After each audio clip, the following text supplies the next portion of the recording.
Selamat datang di Bohemian Rhapsody. Sebelum kita mulai, film ini genre-nya biopic, bukan dokumenter. Bedanya apa? Film dokumenter itu film yang dibuat sama persis, kayak apa yang terjadi di kehidupan nyata. Sedangkan biopic itu berdasarkan orang yang ada di dunia nyata, tapi udah dicampur sama unsur-unsur fiksi yang tujuannya bikin film lebih dramatis. Jadi di film ini bakal banyak hal yang gak akurat di kehidupannya si Freddie, which is disappointing banget. Oke, mulai filmnya sekarang. Filmnya mulai sama si Freddie Mercury, yang lagi siap-siap konser di Live Aid, sambil ada salah satu lagu kesukaan Queen gua, yaitu Somebody to Love. 15 tahun yang lalu di London, si Freddie ini cuma seorang baggage handler. Actually, nama dia belum jadi Freddie. Nama asli dia itu Farouk Bulsara. Tapi si Farouk ini udah siap-siap ganti nama lah ya. Bokapnya aja sampai nggak seneng. Dia juga nggak mau si Farouk jadiin musik sebagai karirnya. Pas malamnya si Freddie ke bar ini, dan kita ketemu band yang bakal berubah jadi salah satu band terbesar di dunia, yaitu band Smile. Band yang dibuat sama si Brian May, Tim Stifle, sama Roger Taylor.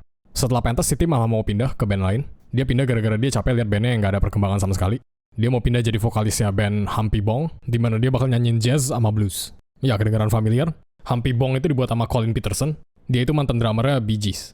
Si Freddie sekarang lagi nyariin member Smile, tapi dia ketemu sesuatu yang lebih better, yaitu love of his life, namanya Mary. Si Freddie akhirnya ketemu si Brian sama Roger. Si Brian ini jurusan astrophysics, kalau si Roger dokter gigi, makanya nama bandnya Smile. Kalau si Freddie ambil jurusan desain sama illustration. Dan yes, logo Queen itu desainnya si Freddie sendiri. Sama sedikit fun fact tentang si Brian May. Walaupun full-time job dia gitaris Queen, dia tetap punya gelar S3 sebagai astrophysicist, nunjukin si Brian itu orang paling pinter di bandnya. Mereka bilang lead singer-nya barusan cabut, jadi si Freddie pakai kesempatan ini buat join. Sama dia kasih denger suaranya. I know what I'm doing alright. Buat kalian yang nggak tahu itu mereka pakai suara siapa, udah jelas bukan si Rami Malek. Dia soalnya cuma aktor, bukan penyanyinya. Yang nyanyiin hampir semua lagunya itu si Mark Martel. Siapa Mark Martel? Dia penyanyi cover Queen yang punya suara paling mirip sama si Freddie. Ini coba kalian denger suara dia.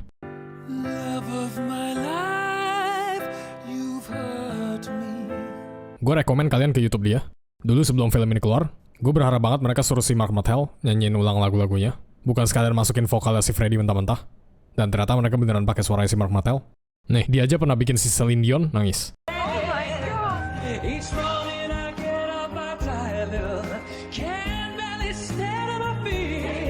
Anyway, mereka of course langsung kasih si Freddie join. Besokan harinya mereka langsung pentas. Ada bassist baru juga, namanya John Deacon. Dia jurusan electronic engineer. Dan sedikit fun fact lagi, kalian tau lah ya gitar riff ini.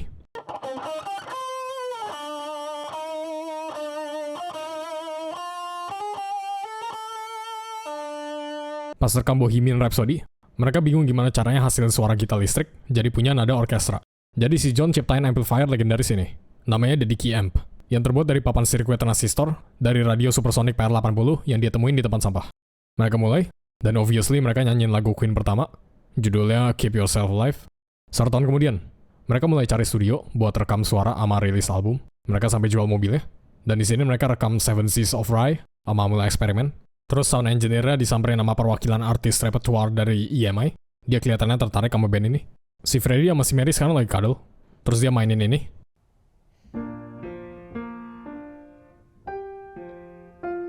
Dia yakin suatu hari lagu ini bakal jadi gede. Hari ini si Freddie ultah. Dia undang si Mary, bokapnya, sama temennya. Bokapnya si Mary ini tuli. Terus si Freddie bilang ini, padahal bokapnya bisa baca bibir. Then tell him his daughter's an epic shag. Gue gak tau shag itu artinya apaan. Tapi pas gue cek Google, apparently itu slang British yang artinya berhubungan secara seksual, tapi dengan konteks humor. Keluarga si Freddie akhirnya kasih tahu nama asli dia itu sebenarnya Farouk, dan dia lahir di Zanzibar, bukan London. Keluarga si Freddie ini ternyata orang Parsi India. 1000 tahun yang lalu, orang-orang Parsi pada ke India buat kabur dari persekusi.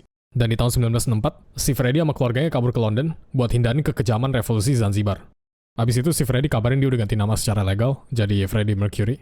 Bokapnya of course langsung gak seneng. Dia kayak seolah-olah buang legasi keluarganya gitu aja. Terus si Freddie ditelepon sama seseorang, dan itu ternyata orang A&R tadi. Dia kasih demonya ke John Reid, atau manajernya Elton John, dan sekarang si Mr. Reid mau ketemu mereka. Dia mau jadi manajernya Queen. Mereka jadi muncul di BBC, dan untuk pertama kalinya, lagu Queen dapat hit pertama, judulnya Killer Queen. Si Freddie sekarang lagi bareng si Mary, dan dia lamar si Mary.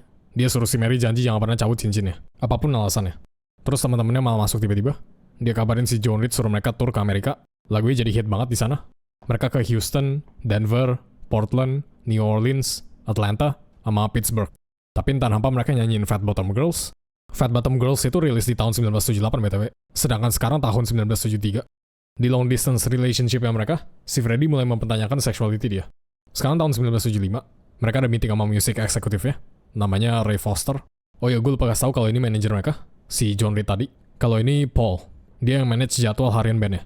Kalau ini Jim Miami Beach, dia pengacara bandnya. Si Ray suruh bandnya bikin sesuatu yang baru sama fresh, mirip-mirip kayak Killer Queen. Dan si Freddie kasih denger sesuatu yang lebih bagus, yaitu It's opera. si Freddie mau bikin album yang namanya A Night at the Opera. Lagu ini bakal beda dari yang lain. Mereka gabungin opera ke rock and roll. Dia mau lagu ini buat semua orang. Dan si Ray terpaksa setuju. Mereka pindah ke studio peternakan ini supaya sunyi. Si Freddie sekarang lagi latihan nyanyiin lagu Love of My Life. Di ruangannya somehow ada si Paul. Terus scene ini lumayan disturbing. Si Paul tiba-tiba kokop mulutnya si Freddie. Padahal dia lagi jelasin lagu ini ciptaan dia buat si Mary. Besokan harinya mereka rekam Bohemian Rhapsody. Dan satu montage kemudian, dia kasih si Ray dengerin. Tapi si Ray malah nggak suka. Dia nggak ngerti maksud lagu itu apaan. Amat durasinya 6 menit. Padahal standarnya 3 menit. Terus si Freddie bilang ini. Pity your wife if you think 6 minutes is forever. Si Ray malah mau masukin You're My Best Friend sama fucking I'm in Love in My Car. Gara-gara ini, Queen akhirnya nggak mau kerja lagi sama dia. Dan dia jadi dikenal sebagai musik eksekutif yang kehilangan Queen. Oh ya, gue lupa kasih tahu sesuatu. Si Ray Foster ini, karakter fiksi. Orang ini nggak ada sama sekali di karirnya Queen. Adanya Roy Featherstone. Dia eksekutif EMI beneran di tahun 1970-an. Dan mereka nggak pernah argumen sampai cabut kayak di scene tadi. EMI cuma bilang durasi lagunya itu beresiko dalam perspektif bisnis. Mereka nggak pernah bilang lagunya nggak jelas atau nggak bakal berhasil. Queen juga nggak keluar dari EMI secepat ini. Queen pindah dari EMI ke Universal Music Group di sekitar tahun 2010 sampai 2011-an. Dan itu bukan gara-gara drama, tapi gara-gara bisnis.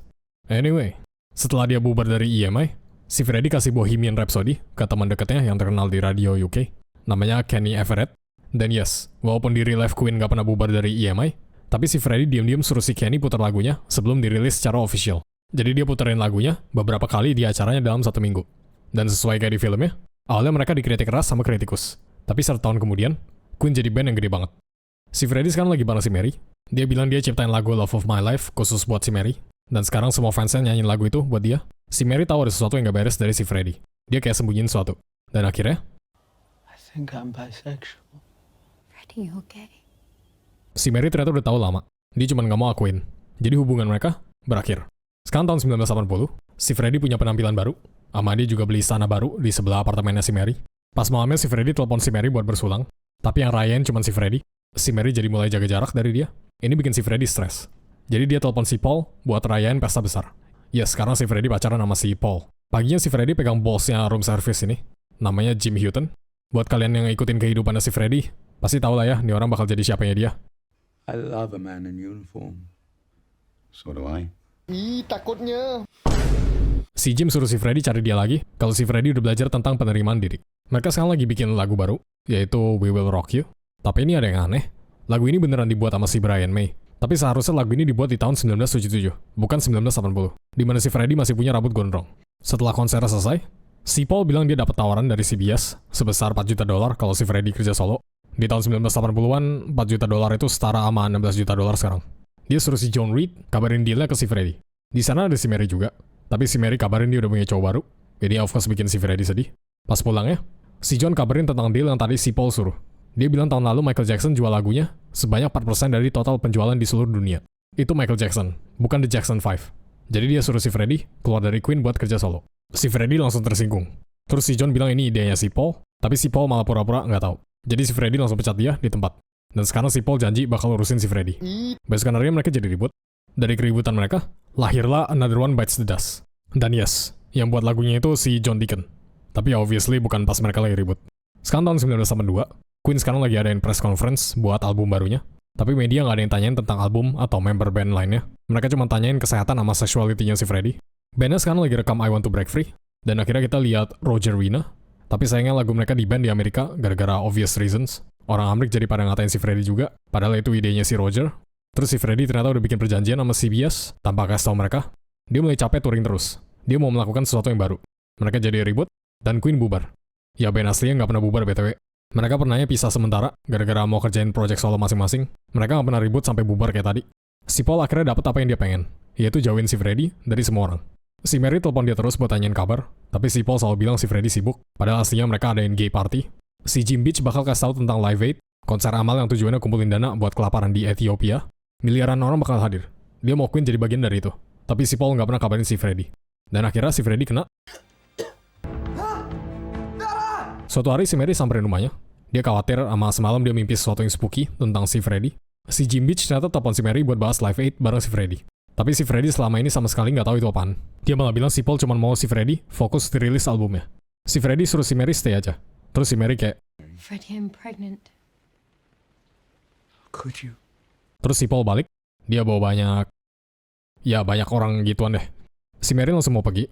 Sebelum itu si Freddy tanyain dia mimpi spooky apaan. Dan ternyata si Mary mimpi si Freddy mirip kayak bokapnya. Pengen ngomong sesuatu, tapi nggak ada suara. Si Mary mau si Freddy pulang. Brian, Dickie, Roger, sama dia itu keluarganya. Udah jelas si Paul bukan. Dia cuma pakai si Freddy. Si Paul mulai nge-gaslight si Freddy. Dia bahkan bilang ikutan Live Aid bakal ngejelekin namanya. Jadi dia pecat, dan besokan harinya, si Paul nge-expose semua kejelekannya si Freddy di TV. Kayak pemakaian narkoba sama hagi orgiesnya. Dan yes, di real life, si Paul beneran laporin ini semua di talk show setelah dia dipecat. Si Freddy akhirnya telepon si Jim Beach. Dia mau ikut Live Aid. Si Jim jadinya adain meetup bareng member lainnya. Si Freddy minta maaf. Dan akhirnya, Queen balik lagi. Dengan syarat semua penghasilan mereka dibagi rata. Pas malamnya si Freddy lihat di TV ada edukasi tentang AIDS. Dia coba cek ke rumah sakit. Dan dia positif. Ya BTW, si Freddy baru tahu dia punya AIDS di tahun 1987. 2 tahun setelah Live Aid. Dan dikabarin ke publik di tanggal 23 November 1991. Literally 1 hari sebelum dia meninggal. Si Freddy akhirnya terima sexuality-nya. Dia cari si Jim Houghton. Dia kenalin ke keluarganya. Dan dia janji ke bokapnya bakal lakuin apapun yang sesuai sama agama Zoroastriannya. Yaitu good thoughts, good words, good deeds. Yang artinya pikiran baik, perkataan baik, perbuatan baik. Oke, sekarang kita ke awal filmnya mulai. Yaitu awal konser Live Aid. Dan menurut gue ini highlight dari filmnya.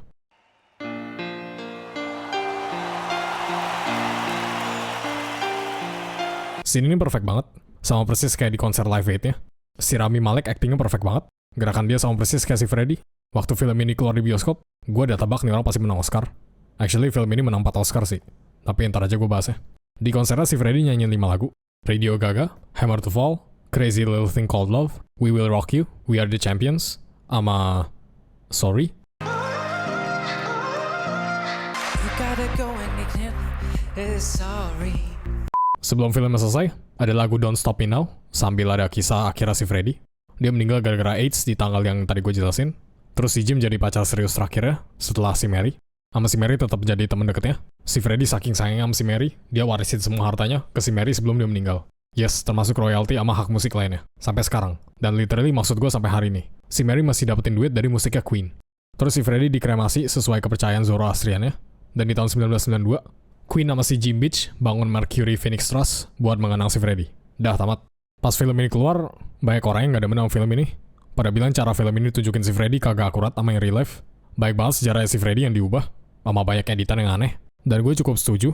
Editan di film ini rada aneh sama kelihatan amatir. Contohnya, pas Queen pertama kali ketemu si John Reid. Scene ini yang durasinya cuma 104 detik, punya potongan sebanyak 60. Ya gue gak bercanda. 60 potongan. Dengan rata-rata shot durasinya 1,8 detik. Sedangkan film rata-rata cuma punya 20-30 potongan dalam scene yang durasi 2 menitan. Dan masing-masing potongan scene itu berdurasi 2,5-6 detik. Michael Bay aja, director yang terkenal editannya selalu rame, fight scene-nya si Bumblebee sama si Optimus berdurasi 136 detik sama punya 49 potongan. Dan cut-nya rata-rata 2,8 detik. Ingat, itu juga action scene. Sedangkan yang di Bohemian Rhapsody, mereka lagi ngobrol santuy doang. Scene ini aneh aja menurut gua. Kenapa dengan editan kayak gini, filmnya bisa menang Oscar? Apakah gara-gara Live Aid ya doang? Kalau mereka rank dari situ doang, gue actually setuju sih. Tapi apakah fair buat film yang lain? Jadi maksudnya mereka judge specific scene di film ini, sedangkan film lain di-judge secara keseluruhan. Mungkin mereka emang rada bias kali ya. Soalnya Queen itu band yang gede banget di zaman mereka. Ditambah konser Live Aid itu literally konser terbesar sama paling memorable di abad ke-20. Jujur aja, gue juga bakal menangin Bohemian Rhapsody, cuman gara-gara scene Live Aid tadi. Tapi ya, I mean itu cuman editan. Nggak semua orang perhatiin. Nggak ada orang yang enjoy nonton bioskop gara-gara editannya. Pasti kebanyakan gara-gara ceritanya. Oh iya, ngomong-ngomong soal cerita, menurut gue cerita di film ini rada hit or miss. Beberapa ada yang gue suka, beberapa ada yang enggak. Kritikan terbesar gue cuma sejarahnya aja sih. Baik banget sejarahnya yang diubah. Film ini terlalu fokus ke si Freddy, sama bikin si Freddy kayak seolah-olah sumber masalah dari bandnya. Kagak ya. Namanya band, pasti mereka semua pernah bikin masalah. Semua membernya itu punya sejarah yang menarik. Bukan cuma si Freddy. Sayang banget dia doang yang diceritain di film ini. Tapi ya gue ngerti, ini film yang durasinya cuma 2 jam. Nggak mungkin bisa diceritain seakurat mungkin. Judul filmnya juga Bohemian Rhapsody. Lagu yang ditulis si Freddy. Jadi masuk akal film ini cuma ceritain dia. Oh iya, soal Oscar yang film ini menangin. Film ini menang 4 Oscar. Best Actor, Sound Editing, Sound Mixing, sama Film Editing. Semuanya gue setuju. Kayak yang tadi gue jelasin, gue setuju sama semuanya kecuali Film Editing. Rami Malek peranin si Freddy perfect banget di Live Aid. Sound Editing sama Mixing perfect juga. Semua lagunya kedengaran high quality, walaupun dari tahun 1980-an. Gue yakin Mark Martel pasti punya peran besar di sound design-nya. Oke, waktunya komen shoutout. Pemenang di video CJ7 gue adalah Normi, yang komen gue rate nih film 6 Freddy Fazbear dari 10.